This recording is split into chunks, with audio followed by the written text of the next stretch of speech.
שלום חברים. עבודה עם הרכבות גדולות יכולה להיות מאתגרת בגלל המספר הרב של המודלים שניתנים והאינטראקציות שצריכות להיפתר בין המודלים האלה.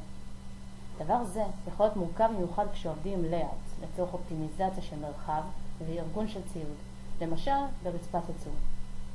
SolidWorks 2017 מציג כלים ותהליכים חדשים שנותנים מענה לאתגרים אלה בדיוק. ניתן להגדיר חלקים והרכבות, Publish Assets, עם נקודות חיבור מתאימות שמאפשרות יצירה מהירה של מייטס באמצעות גרירה של החלקים. בעת הכנסת החלקים הם נצמדים אוטומטית למישור הרצפה שהוגדר מראש, ובאמצעות כפתור הטאב ניתן לסובב את החלק לאוריינטציה מקורבת. כשאסט אחד מתקרב לאחר, קווי הסנאפ מופיעים לסימון המייט המגנטי שניתן ליצור בין נקודות החיבור של שני המודלים, וכשמשחררים את המודל מקבלים את המייט המגנטי. מגנטיק מייטס ניתנים לשבירה ושינוי בקלות על ידי גרירה כדי לנתק את המייט וחיבור מחדש למקום הרצוי.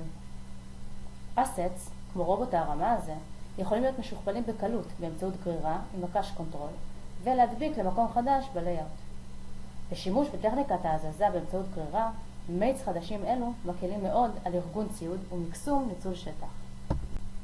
אם תסתכלו על האייקונים בעץ ההרכבה, כל המודלים הם ספיטפקס או קונפיגורציות סופר קלות, וכאשר מציגים את העיגול הגרפי של הספיטפק, אפשר לראות שאנחנו בעצם עובדים רק עם חלק קטן מהמידע הגיאומטרי, מה שמשפר משמעותית הביצועים בהרכבות גדולות. הגדרת מודלים לעבודה עם מגנטיק מייטס מהירה מאוד. פשוט בוחרים במודל את מישור הקרקע, מכניסים אופסט אם צריך, ומגדירים נקודת חיבור וכיוון כדי להגדיר את המייט. בנוסף, יש אופציה ליצירת ספיטפק באופן אוטומטי, וזהו. עכשיו המודל מוכן להידבק למודלים אחרים בהרכבה. גם הספיטפקס עצמם קיבלו שיפור משלהם.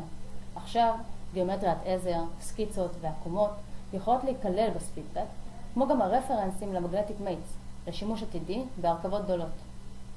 עם המגנטיק מייטס החדשים, קל מתמיד לארגן ציוד בצורה מיטבית ליצירת תהליך יעיל, ולהשתמש במרחב הקיים בצורה אופטימלית. ונקנח בחידוש אחרון. בסולידוורקס 2016 הצגנו את המייט קונטרולר, כדרך פשוטה להציג הרכבה עם מספר דרגות חופש במנחים שונים, תוך שימוש בסט אחד בלבד של מייטס. בסולידוורקס 2017 ניתן כעת לשמור כל מנח של המייט קונטרולר כקונפיגורציה נפרדת. פשוט עורכים את הפיצ'ר של המייט קונטרולר, ובוחרים את הפוזיציות עבורן רוצים ליצור קונפיגורציה. קונפיגורציות אלו יעילות במיוחד כשמשתמשים בהרכבה כתת הרכבה במצבים שונים, או כאשר רוצים להציג בסרטוט הרכבה מנחים שונים של אותו מודל, כדי להציג למשל טווח תנועה. זה הכל הפעם, נתראה בפעם הבאה.